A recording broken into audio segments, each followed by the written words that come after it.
almost. I think we should be live by now. It does this thing where it shows you guys that we're live before it shows me that I'm live. And I just need to pause the recording and then we'll be good to go.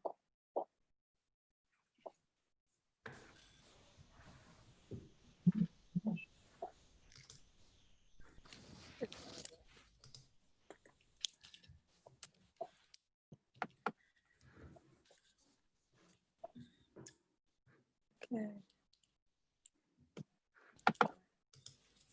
Thank you everyone for joining us today for the launch of Open at the Margins. This is a virtually connecting missed conversation. Usually we do these for conferences, but since conferences are all online, we're also missing sort of book clubs and things like that. So welcome to this conversation about Open at the Margins. And I'm just gonna ask my co-editors to introduce themselves. So Catherine, Laura, Robin, and Rajiv, and then we'll get started. Hi, I'm Catherine Cronin, joining from Galway in the west of Ireland. Hi, I'm Laura Chenuich. I'm in Cape Town. Hi, I'm Robin DeRosa, and I am in New Hampshire, USA. And I'm Rajiv Jangiani. I'm joining from North Vancouver, the traditional territories of the Squamish Nation in British Columbia, Canada. All right, and thank you everyone for joining us. We've got a lot of people here who are also authors in the book, so this is actually a celebration for all of us. And then a lot of people that I hope are going to be reading with us. And I want to share my screen and just start off with a couple of activities before we have a more open discussion. And my computer is extremely slow today. Possibly because my daughter's playing Minecraft. I'm not 100% sure. Yeah, but she's on your other computer. It shouldn't. Yeah. Anyway. Okay. So let's do this. Maha, while you're clicking, go ahead. I noticed that Lana Radomski is with us. And for those of you who've already read the introduction, the acknowledgements, you'll note that Lana's work is described in the book. Lana's a student assistant in open education at Kwantlen Polytechnic University. And this book would not have been published without her efforts. So just wanted to thank her and also that she's here with us today. Hey, Lana.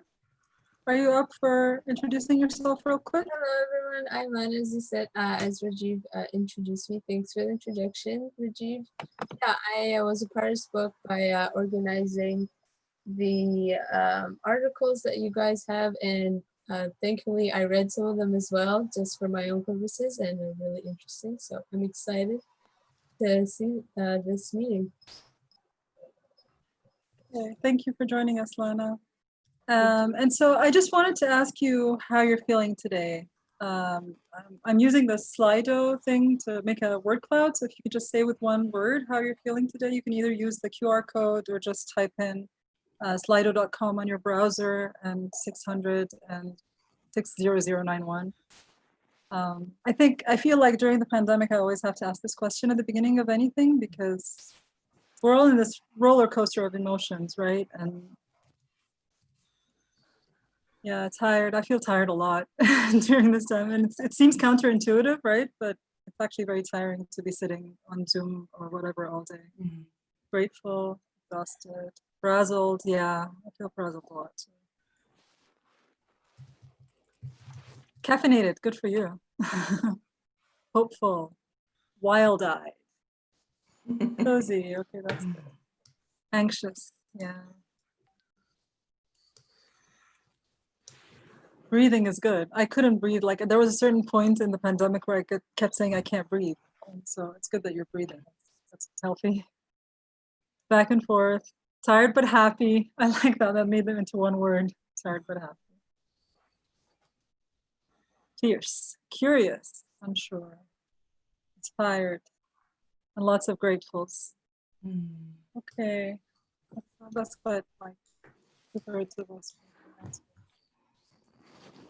Okay, I'm going to move on from this. I just want to get a feel for who we have in the room today. And I want to ask you where you belong. And when I say where you belong, a lot of times when people come into Zoom, they talk about where you're joining us from. But I think a lot of us are hybrid, like we're from somewhere, but we now live somewhere else, or we have a big part of our heart somewhere else.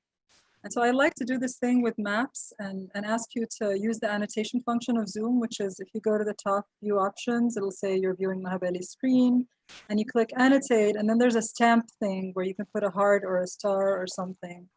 So I have this orthograph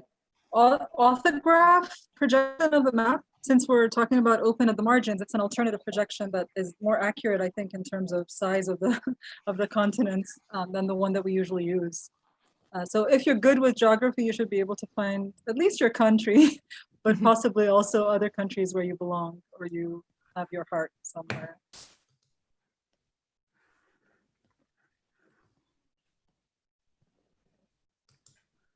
I'm going to join in too. If you're on a, if you're on a iPad or phone, you might not have the stamp option, I think, but you can do the, just type or put the arrow or something like that. So I have a lot of people from the Where's the East Coast. annotate step? So it's, if you're on a computer, at the top of your screen, if you hover towards the top, there should be a view options. And then there's annotate. It's one of them. Ah, okay. Find it? Okay.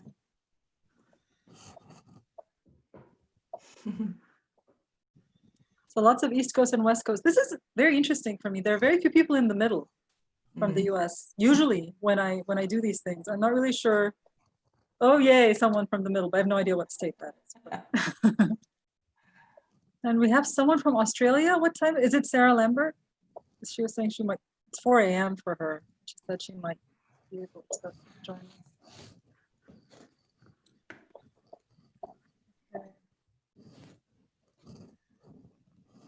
Oh, there's someone in the middle of the ocean.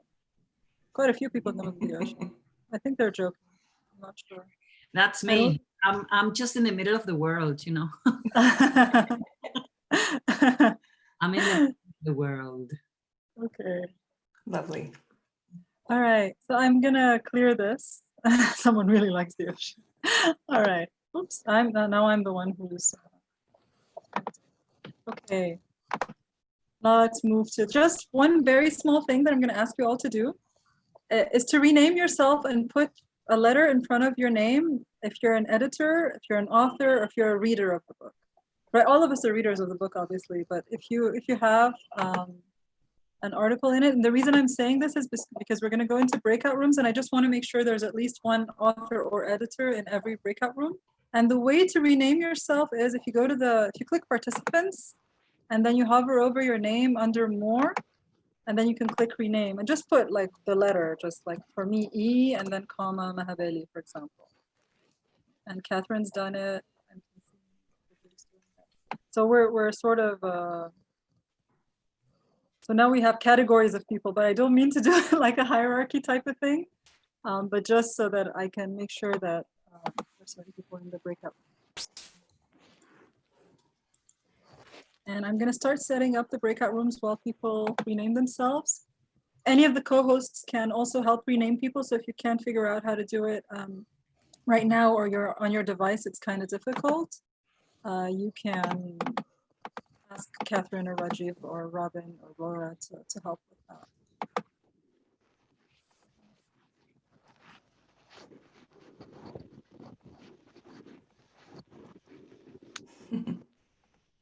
I'm gonna mute myself. And Rajiv, do you want to talk very briefly about how this came about?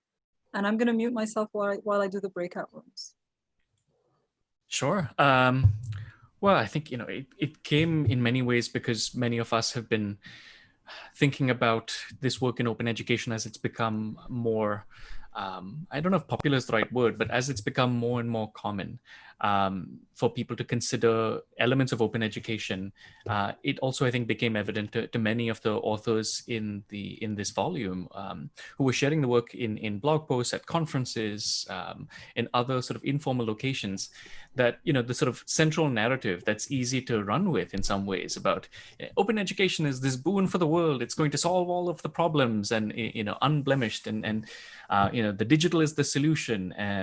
And almost sometimes with this sort of neo-colonialism that's sort of wrapped up in the rhetoric even about, let's take the knowledge and let it trickle down to the unwashed heathens was part of what I was hearing, and I think others were hearing as well. But over the years, I think there were many of us that were looking at these pieces, getting inspired by the writings, by voices that were not always, not usually the people who would be invited to keynote at a big open ed conference or something like that, although now it's happening a bit more. But really, I think acknowledging that those of us who've been playing in this space for some time, who've been thinking about this, may be more attuned to where these isolated pieces were, but they were never easy to find.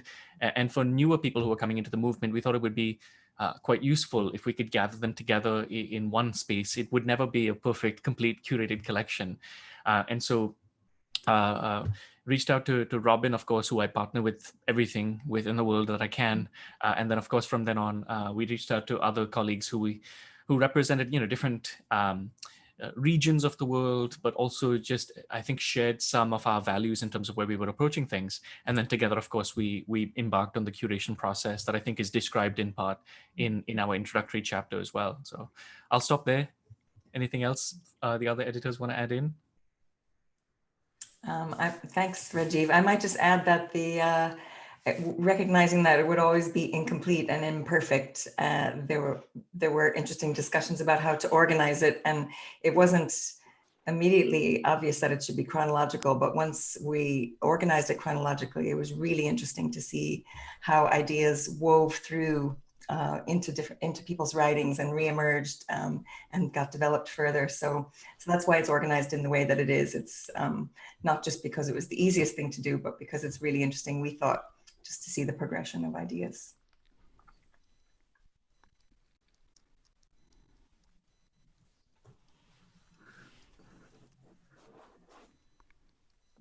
So I kind of did something stupid, but it's going to be fine. I forgot to keep some people in the main room with me. So here's what I'm going to ask you to do. Breakout room 9 and 8 and 7 have 6 people in them. So if one person from each of the rooms just says leave breakout room and comes back here, but the person who's not an author or editor does that, I'll have 3 or 4 people with me here in the main room. Is that okay? Sure. If you're in breakout rooms 9, 8, or 7, there are 6 people there, so send someone back. And that means each room should have around 5 people. So it should be a bit easier to make sure everyone has enough time. So basically what I'm going to do is, it's a riff off of a liberating structure called Impromptu Networking that gives us a chance to talk in small groups. So groups of like 4 or 5. And I'm going to give you around 5 minutes, 5 to 7 minutes in the breakout room to talk together about one of these questions. So, different people are coming here for different reasons. So you can either say, why are you here today? Or you can talk about, what does this book mean to you? And so you don't have to answer both questions. Just choose the one that you want to. And just make sure that everyone gets a chance to speak. It's not a very long time. So it's just time to try to just listen and give everyone a chance to participate. So I'm going to give you exactly 6 minutes and then 60 seconds to come back. So you'll have 7 minutes in total. All right. If it's your first time with breakout rooms, don't worry about this at all. It's just going to happen automatically. You're going to find yourself in a room with 5 other people. Hopefully one of them is an author or editor in the book. And just talk until you find yourself coming back without doing much. And like I said, the last 3 breakout rooms, 9, 8, 7, please someone come back and spend the time with me because I'm recording this. So, all right. I'll see you guys in 7 minutes.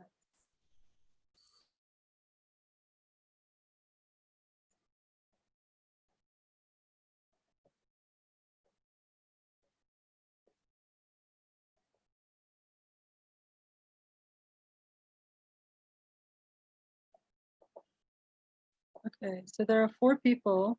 I'm going to stop sharing. Let's see who the 4 people who are with me are.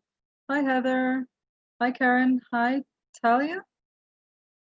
You're all muted. So if you're here to spend this time with me, are you here? Hello. Maybe they're still on their way to their breakout rooms. Let's see what happens.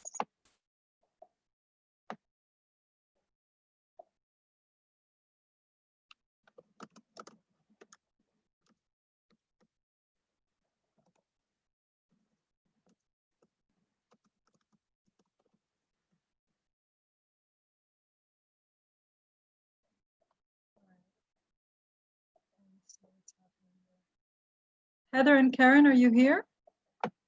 Are you here with me in the room?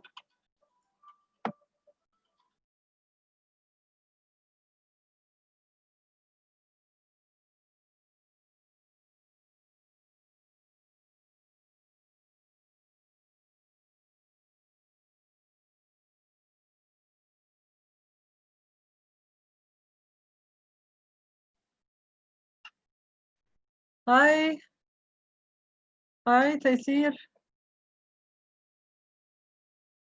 You're muted. I was just saying, figure out how to come back to you. Okay, thank you. Hi, Ethan. Hi, Autumn. Hey. Hi. So who wants to start?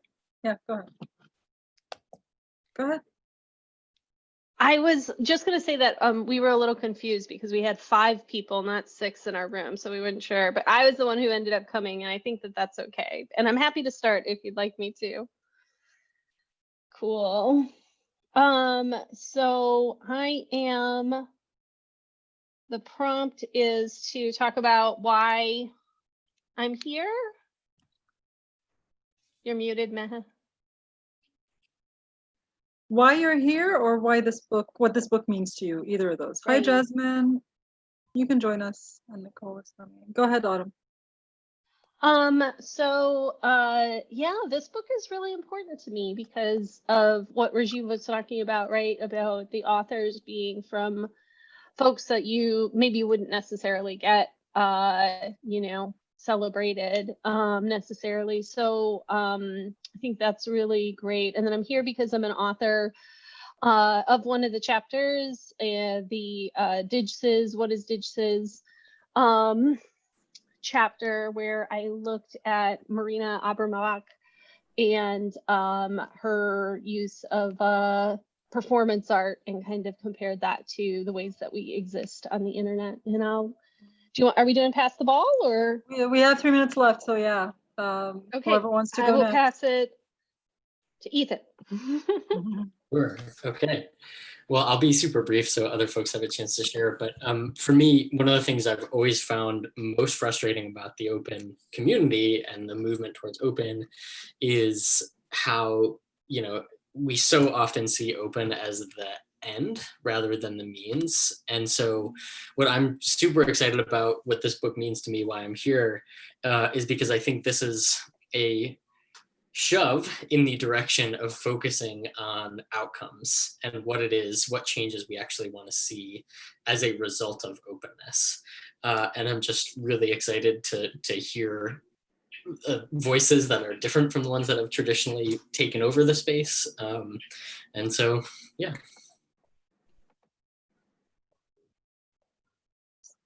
So Taysir, Nicole, Jasmine, anyone want to go next? Let me go next because I'm going to be very brief. Oh, Okay. sorry. Go ahead. Please go right ahead. No, I'll make it a 10-second one. I'm just outside the field and I'm extremely curious to hear what the people have to say and to understand the definition of the word open or what you guys mean by open education, because I'm sure it means different things for different people.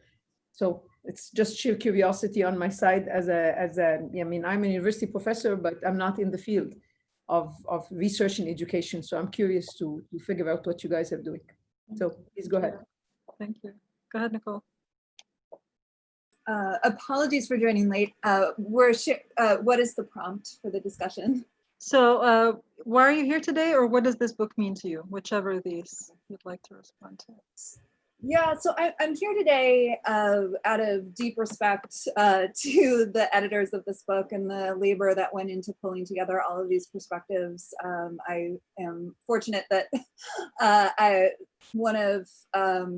found out about this because I've contributed something to the book, but really here to want to support the work that's happening right now to center critical perspectives in open. It's such a breath of fresh air to see these kinds of conversations being, really visible.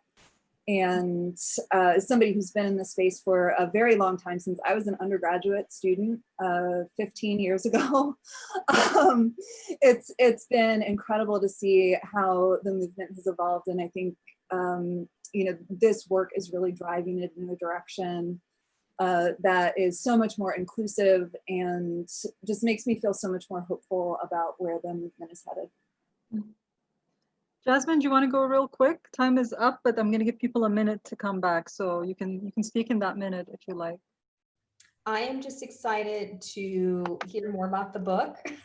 To be honest with you, the process and the labor that went into it, and hopefully seeing how this will fundamentally change our conversations, because to be honest with you, I'm really tired of talking about textbook costs. It is something I know is tangible and digestible, is that a word? Sorry. Yeah, it is a word. It is a word. Yeah, of course. For a lot of people, and that is an important topic. I dealt with it personally as an undergraduate student. My students deal with it every single day. But I feel like when we flatten the discussions like that, we lose so much of the richness. And in the community call that I just co-facilitated, someone had said like open being the default. And one of the reasons why I'm still in this community is because I see it just being such a radical approach to a very racist Western patriarchal structure that I have to deal with every single day. And I feel like we just lose the potential of open, and kind of what Ethan was alluding to. Open is a means to an end, It is a way to facilitate this radical way of imagining education, not to, play on my words from the last call, but that's where I'm at. Okay. Thank you, Jasmine. Absolutely. Welcome back, everyone.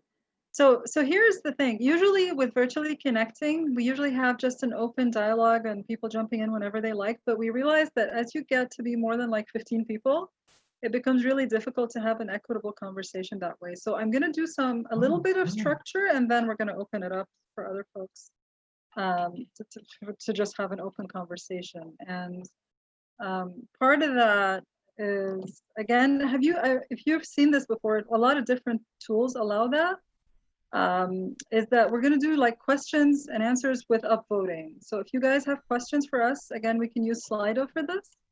And then folks can upvote questions that they agree on that they want. They have burning questions, and then folks who are editors and authors here can answer those, and then we'll take some time, like maybe 15 minutes for that, and then 15 minutes for open conversation, and then I can stay for an extra like 15 minutes even after the hour is over if people want to linger for that. Because I realize that if we ask people to speak up, just the person who has the courage to speak up first gets to ask the first question, even if it's not a question that other people really care about. And if you use the text chat, it becomes overwhelming for the facilitators. And so this kind of helps slow it down a little bit, and also address questions that more people have. Unless people don't have any questions. Just giving you guys time to type.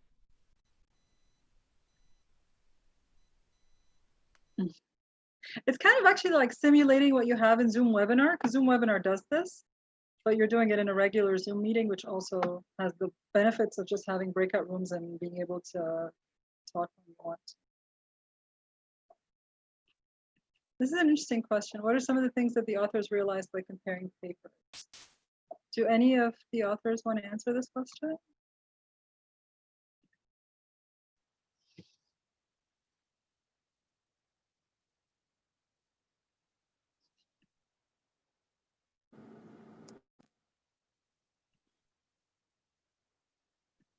Other questions that we have here is, how do we know which margins are we missing? What blind spots further exist? That's a really good question. How do we know which margins are we missing? Sorry, how do we answer these questions, Maha? So if you go to slido.com, right. Yeah, thank you. and then this number, or you can use the QR code. Sorry, I said it in the first time and I didn't repeat it. Some people must have come in late as well. And then the question of how can we use these networks to significantly challenge the status quo? This first question has 4, the blind spots one. I love that question. How do we know which margins are missing? What blind spots further exist? I think I'm gonna say something here, and it's actually really difficult to realize what margins you're missing, because you're blind to them, right? You don't see them. That's such a hard question. Does anyone have an answer to this question? How do you try to fix your blind spots other than inviting critique? Like, I'm going to tell you a very quick one that just happened to me today. So a group of us from Equity Unbound are designing community building resources for people to use in their online courses, right? And we've been trying, Autumn and Mia, Zamora and I, we've been trying to make sure that we have adaptations in case someone doesn't want to have their camera on, or someone is shy, or someone has a disability. But today someone told me but we have space for feedback in case something doesn't work for you or you think it's problematic. And someone made me realize that one of our activities called Mad Tea Party could be offensive for people with mental health issues. And I know a lot of people with mental health issues, but this was still not something I realized about the title Mad Tea Party, because I was just thinking, you know, Mad Hatter, Alice in Wonderland. It didn't occur to me that for someone else who doesn't have the context, that it would be offensive. So for me, it's inviting critique and listening, and recognizing that sometimes when you listen to someone from the margins, it might sound completely different than what you understand, and that this epistemic listening is hard. It's not going to immediately resonate with you sometimes. Do others have a response to this one? I can't select the question to respond in the Slido thing. I'm not sure how to. No, just respond orally. Respond orally. Oh, I see. Okay. Go ahead. Go ahead. Well, you know, I think I have problems with the margins, to be very honest, because I think the margins are imagined, that they don't exist really. I don't think any one of us is in the margin. I think we are really at the center of what is of our interest. I think people want to, I don't know how to say, the word is to believe that we are at the margins, but in a way I feel we are at the center in this community, and we are really at the center. So I think that which are the margins that are not included? Well, you can't include all of them. And I think that those that are not included are not excluded. I think that there are different reasons, as at the beginning of the chat, Catherine and Rajiv said, this is not perfect. And I think nothing we do is perfect. And many times having the fear that we exclude and that we don't have this perfect and that everything is not in, we don't do things. And I believe the value of this is, although maybe there are people that they're not excluded and they're not at the margins, but they're not within this because of different reasons. But I want to believe that all the people that are here and that read and that are just gathered here, and all those that are not gathered but interested, you know, I think that, yeah, we should believe that the margins are something that is imagined. I don't think they really exist. And that's the feeling in this community, that margins, you know, I tend to believe they're not there. Thank you, Caroline. I love that. Rajiv was telling me that he has something to say here, and then I'm going to tick this question off so we see other questions. Yeah, and I appreciate what you're saying, Caroline. I think I agree with you in many ways. I mean, I think about this as we're sort of if you're swimming in an ocean in some sense, you know, or I'm just trying to use a different analogies over here, where the light is sort of shining as the sort of umbra, the people in the penumbra effectively can be perceived as being at the margins. But effectively, once you share the light in that direction, they're no longer in the penumbra, and the penumbra is after them. So I think, you know, as all of the authors and others who are not in this particular collection, but who will be in future collections and whose voices are deserving of more amplification, continue to push those margins, then we will explore what currently falls outside of those margins. But it is artificial, I agree. The other thing, just in passing, is I think still for many of us in our context, whether it's education more generally, higher ed, K-12, nationally, whatever the conversation is, the ethos that is driving the voices in this collection, the sort of values that can be seen threading through many of the chapters, I think are unfortunately being are marginal to the dominant conversations, the ones that control resources, the ones that make decisions, the ones that have power. And so that's something that hopefully as well will slowly change. Certainly even just listening to Cable earlier about how his board is directing him to attend to conversations like this in terms of shaping their strategy. So I agree with you very much. Thank you. Taskeen, you had your hand up. Yeah, Thanks. I just wanted to expand off what Caroline and Rajiv said. And for me, like looking at our privilege, I think we're all researchers, which means we, in an academic space, we either got on our way to getting PhDs or have PhDs. And I think that means we are from a privileged group, and we may be like representing or trying to draw in voices from the margins, but there's still a difference between people who are at the margins or are not included, people who don't even have access to technology, or if you go to rural schools, or there's just very different context. So I think that's something to also be aware of, that although we're being inclusive, we're still speaking from a position of privilege. Okay, thanks, Christine. There's a question about how do we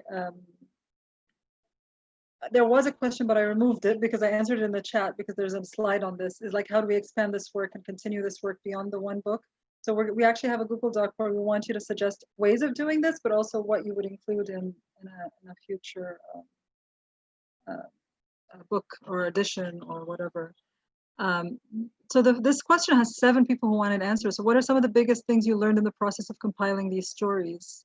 I guess the question comes to the editors. Would anyone from the editors like to contribute to that?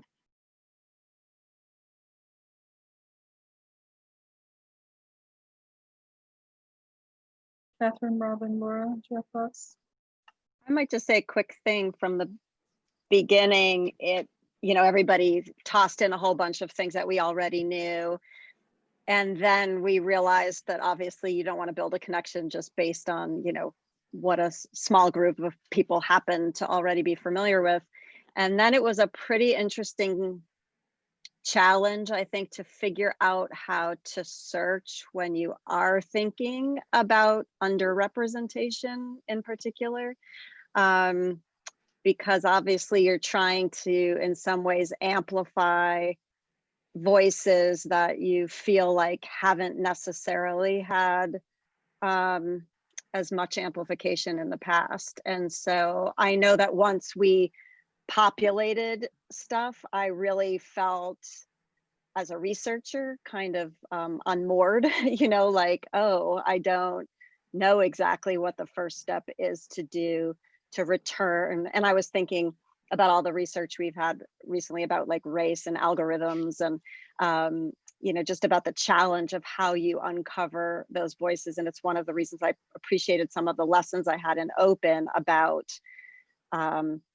talking with humans. And I think that's how we came to a lot of the stuff, was by talking about who in the community we had had touches with here and there, and then following those leads into the work, and not necessarily being able to trust that the computer was going to deliver those things to us. So that was an interesting experience.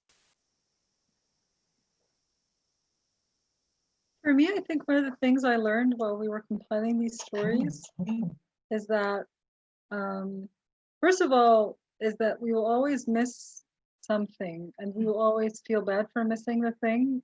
But the thing is that these kinds of collections, there need to be more of these collections so that it will be okay to miss it in one collection, because there would be others.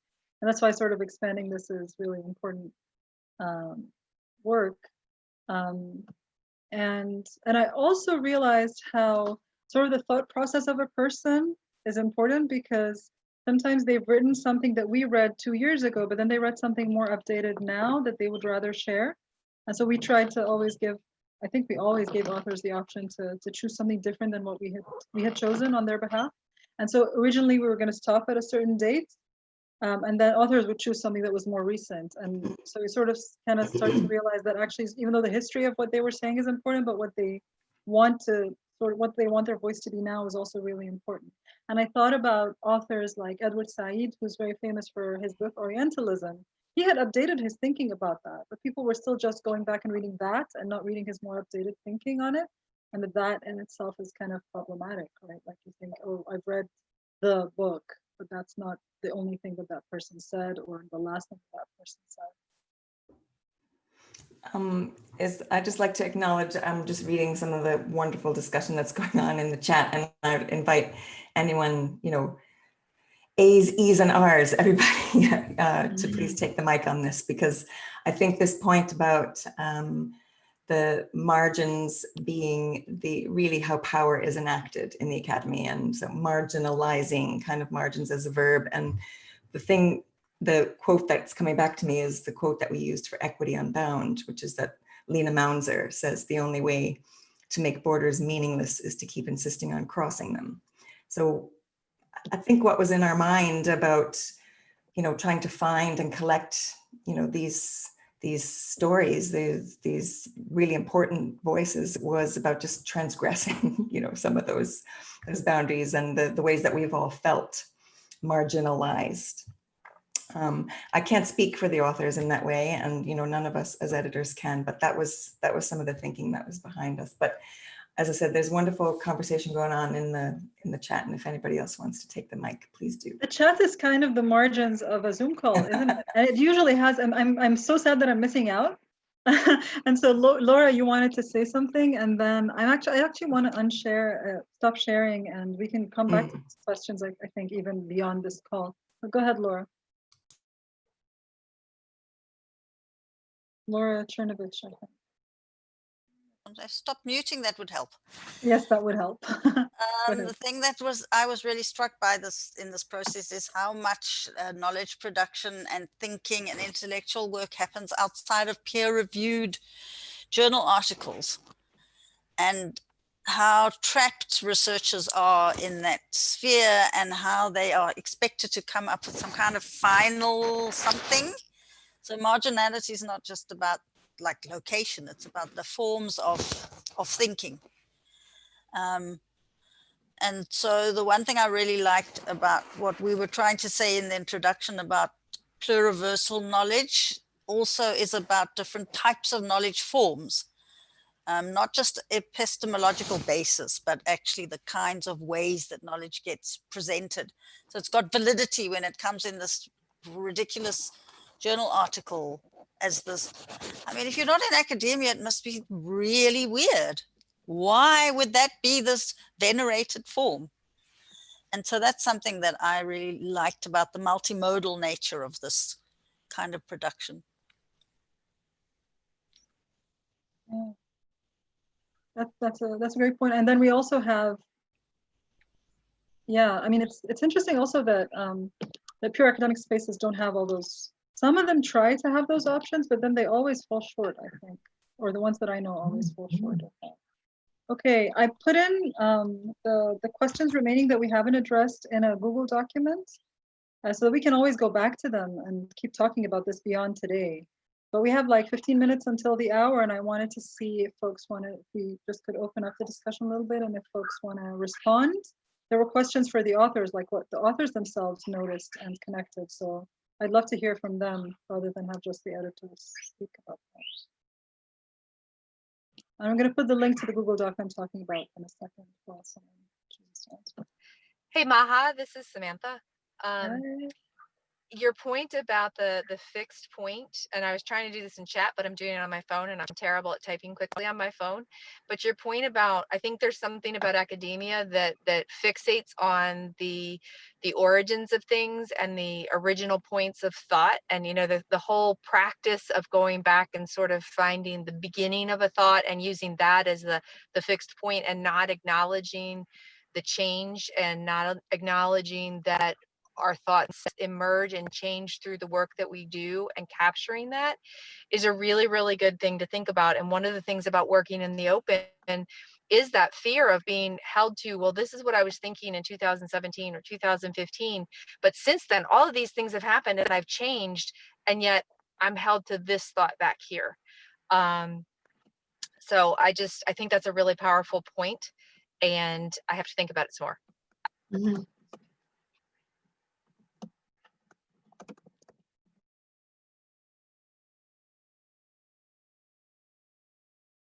Today, but this Google Doc has 3 things in it. It has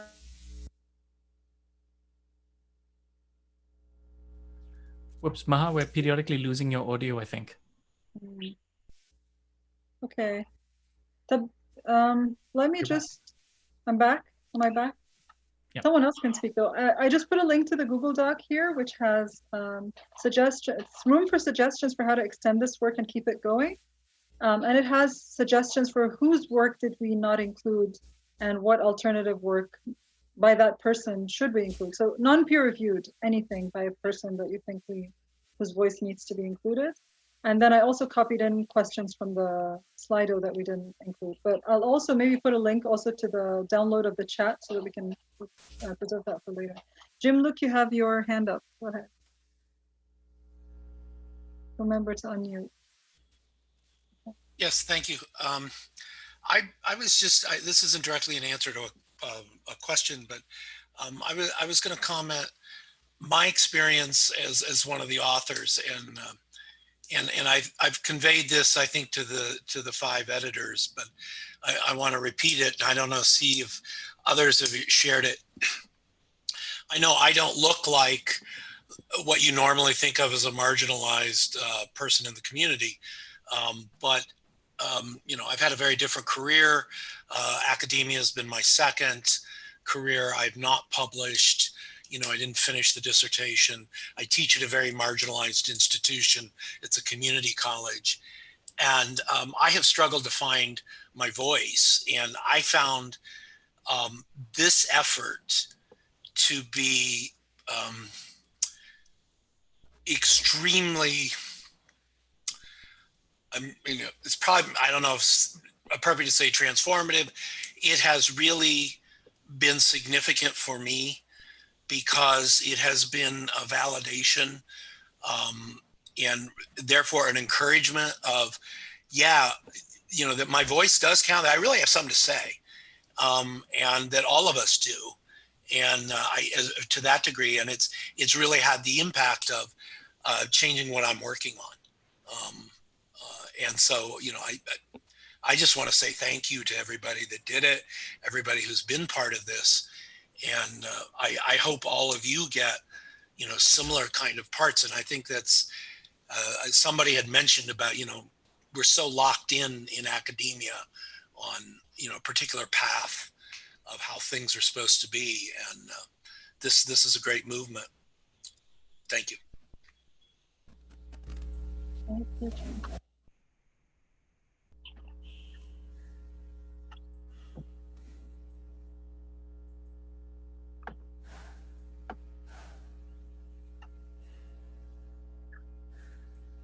I'm comfortable with silence for a few minutes to give people a chance to decide if they want to speak.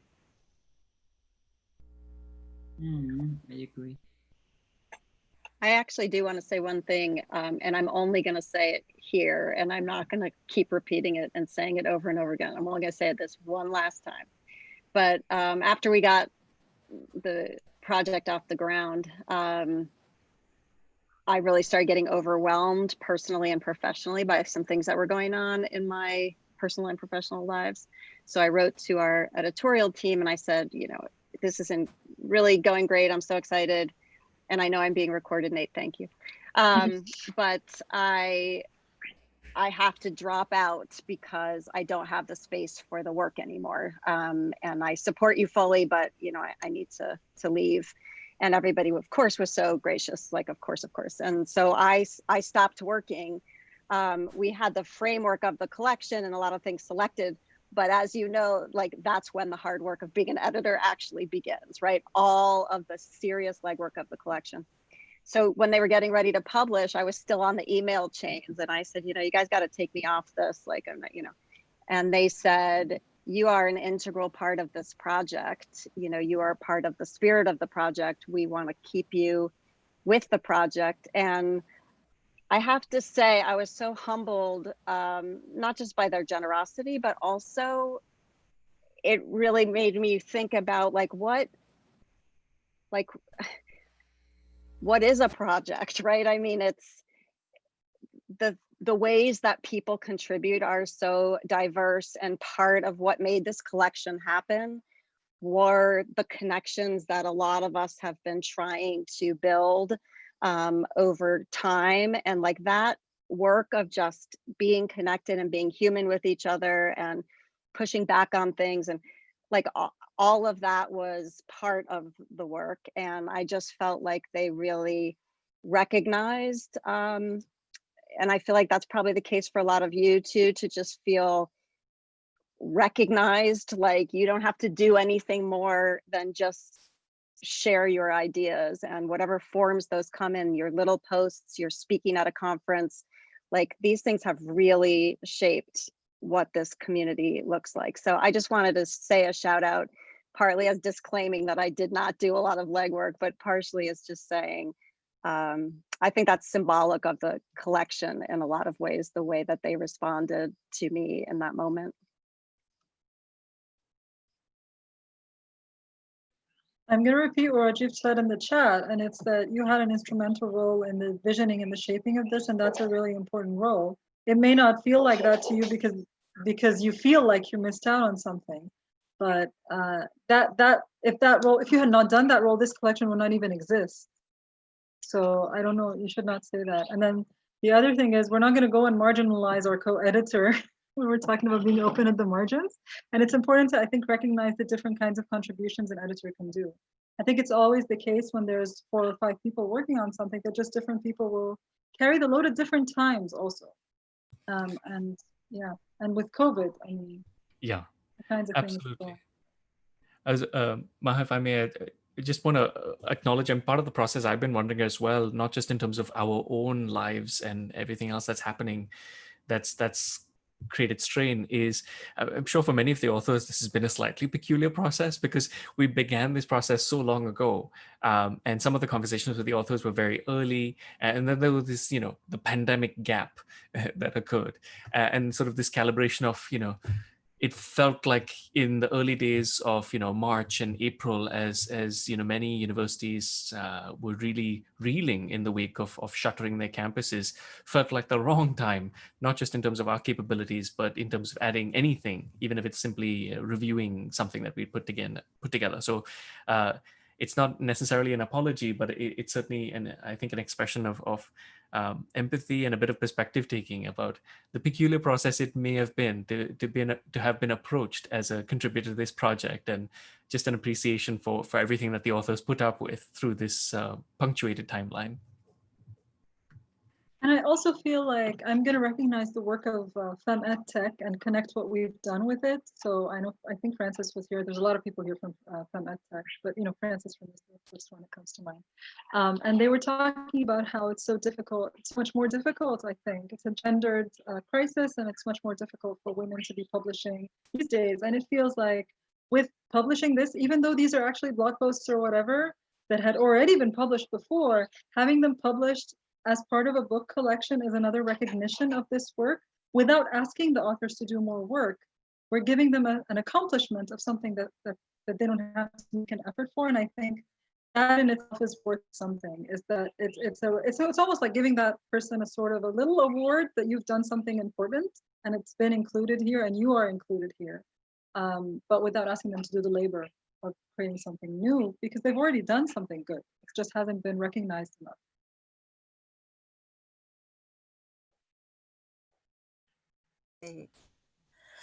Rajiv, you were saying, and suddenly there's a pandemic and there's a lockdown, and this turns out to be the moment that everyone says, actually, this is the moment to get this out. And I don't think that those two things are unconnected. On the one hand, you might say, who's got time?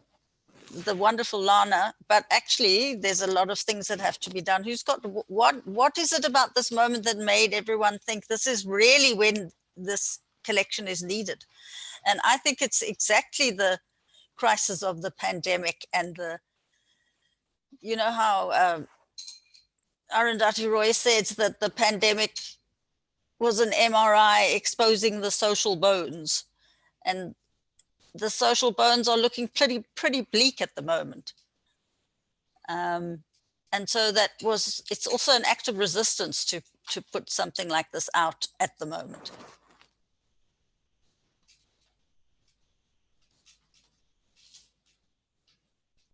Yep, it felt more urgent. Exactly. So yes, so I agree completely, Laura. So just once again, thanks to every author and every reader for being part of that resistance and transgression onward. And then for me also, hopefully, for those who fall in the more dominant camp, this is actually helpful. Like now you want to know where all the marginalized voices are. Someone was asking, how do you find the margins? How do you find your blind spots? Here's a collection of all your blind spots. Go discover, go discover it all in one space. And you know, it is hard work, but I don't mind making it easier for people to find it, you know, and making it easier for us to find each other, because I think even those of us who are non-dominant are bombarded with the dominant perspective all the time. And I remember when I was doing my OER 17 keynotes, like I am not going to cite white guys. I'm going to put a picture of every single person that I'm quoting to make sure that I don't cite a lot of white guys. And it's hard. It's hard work to do that. It takes a lot of effort. And then you also, your argument will change as you get exposed more to the thinking of those who are not in the dominant perspective. And training yourself to see that all the time is hard. So I'm hoping that this collection also helps with that, and it's sort of a model for doing that as well.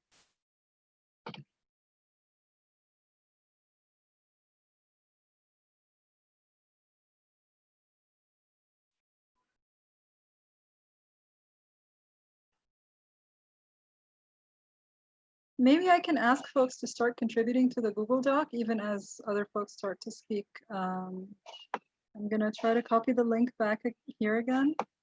But if someone wants to also say their ideas out loud, like how do you extend work like this without having to wait another year, you know, to include things that we hadn't included before, or to keep the project going, or to make it a cyclical thing rather than a thing that has to wait a long time. I was wondering exactly, so I am curious about being an editor. I find that quite interesting because there are many things that I wonder, how do you do that, right? How do you,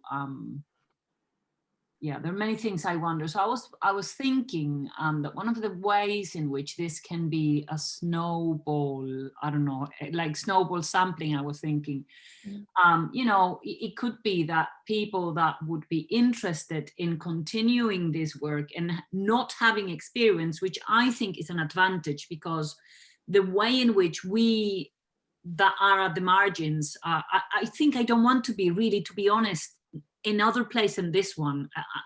This is the place I love to be. I don't want to be elsewhere. This is my community, and this is what I feel I belong to.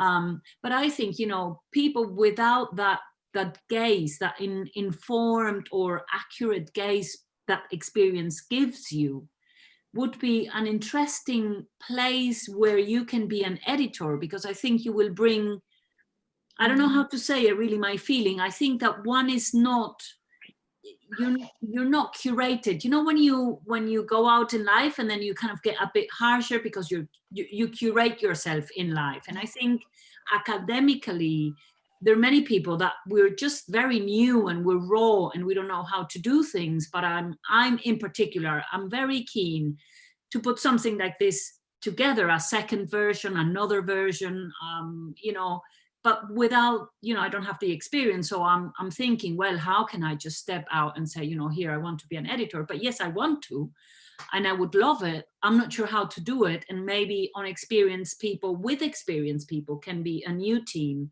to look at things that were, you know, I don't know, in other conversations, either in the conference, ALT, OER, or maybe other things outside, you know, maybe in Colombia, there are interesting people saying things, or in Australia, in the indigenous communities where our friend Funk, what's her name? I forgot her name. Do you know the Gojian?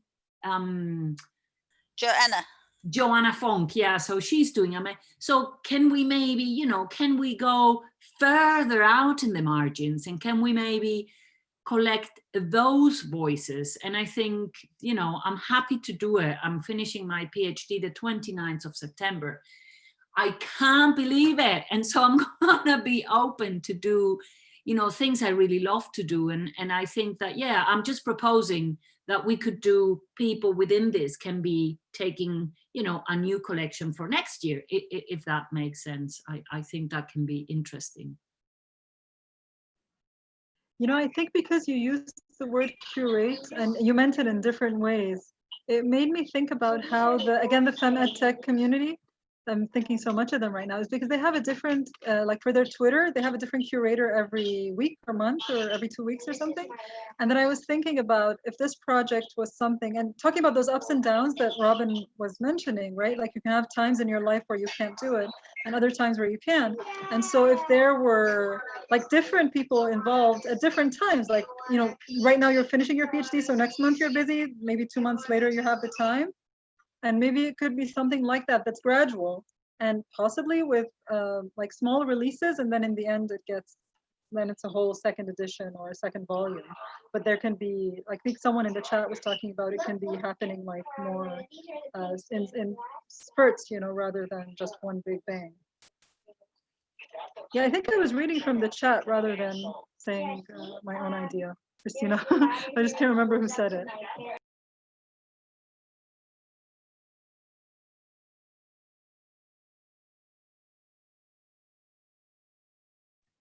Yeah, that's beautiful. A living book. I know we don't have much time left. I just wanted to invite anyone who hasn't spoken or who had any thoughts to please jump in.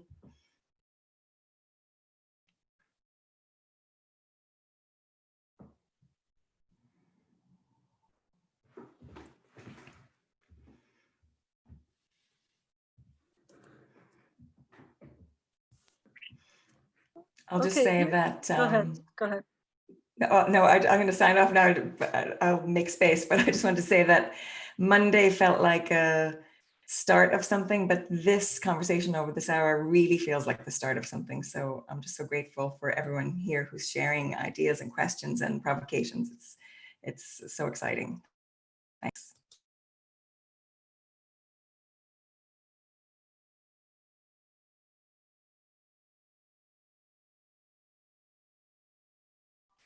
Thanks to everyone who's been contributing to the Google Doc, and I'm gonna figure out how to share it with everyone again. And the recording is gonna be on the Virtually Connecting website. I'm going to stop the recording right now, and I know that when the recording stops, some people are gonna talk. But that's part of how these things work. That's like sort of, again, the margin of the Zoom call, right? So I'm just gonna stop the YouTube and stop the recording. And it stopped recording onto the cloud. That's fine. But the YouTube should be okay. So I'm going to post that on the Virtually Connecting website. But if folks want to linger and speak a little bit more now, and we can keep talking about this, and whoever wants to volunteer to help extend this work, we'd love to hear from you. Yes, we know, Caroline, you're the first on the list.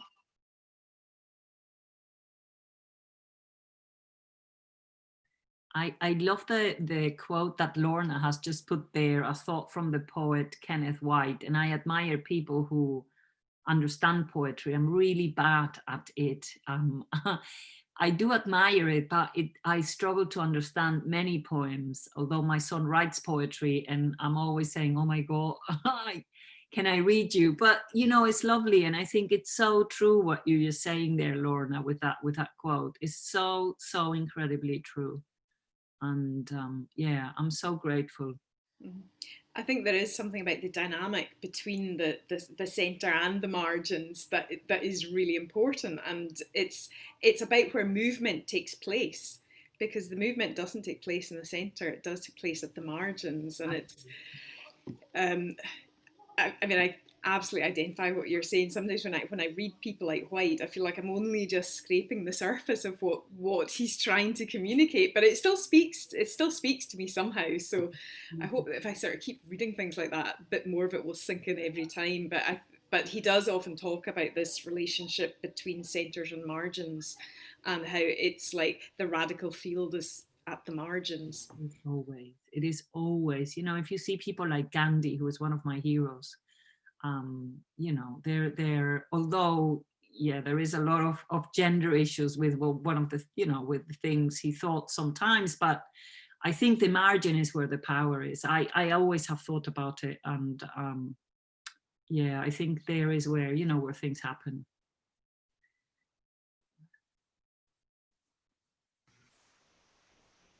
I want to offer up something. I'm kind of new to this community, so thank you, Maha, for offering the invite.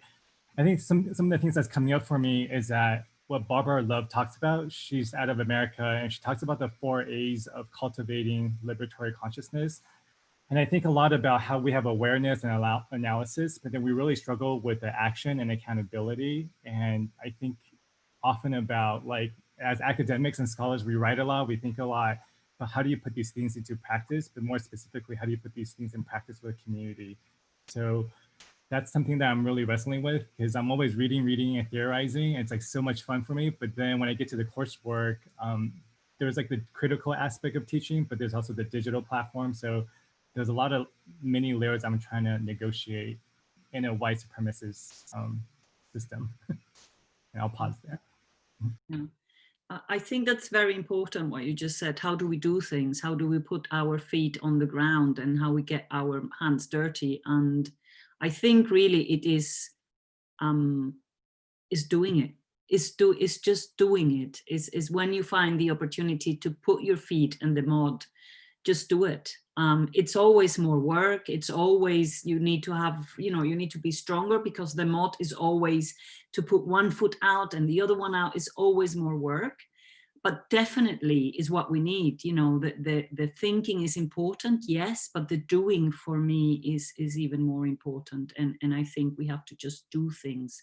And that's what I'm offering. You know, I don't know how to do this, but I want to do it, because I think it's in doing where I think the change happens, and not in the perfection, and not in, you know, in, oh, I'm going to do this. No, I'm not going to do it perfect, but I'm going to do it. And in your case, you know, as well, we need to just jump with humbleness, with excellence in a way, thinking about other people and having empathy with what are the needs that are around there, and just, I think, daring to do things.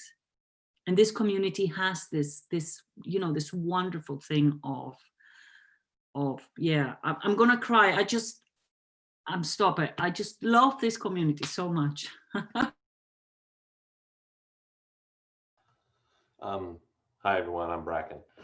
Something I've been thinking about from the comments and everything is trying to, maybe there's another, we think of marginalization and all the negative connotations, and especially around the power circles and white supremacy and stuff like that. But I think there's maybe positive connotation ways to think about it as well. You know, I'm very excited. I call myself an open education nerd. I really like to cover a lot of the field, but there's so many sub circles in there, like, you know, virtually connecting and all these communities, that I purposely keep myself at the margin and just listen. You know, I'm not an academic, I'm not a teacher. You know, I have my little nerds where I am a center of different communities, but I keep myself at the margin and listen to, you know, across 5 different communities, and help connect people in those, and help push people into centers where when they belong there. And you know, and so I think, you know, I'm thinking of using marginalized, you know, as a tool to listen and learn. You know, there's a lot of places where I shouldn't be centered, and I'm fine being out there just listening. And so maybe there's some interesting areas we're saying, you know, where, you know, it's about connecting different groups and building people up, and not being centered on purpose, marginalizing on purpose for purposes, you know. And then maybe there's some interesting things there. And I've seen patterns of that in the past with how this project worked and others. So there's some thoughts.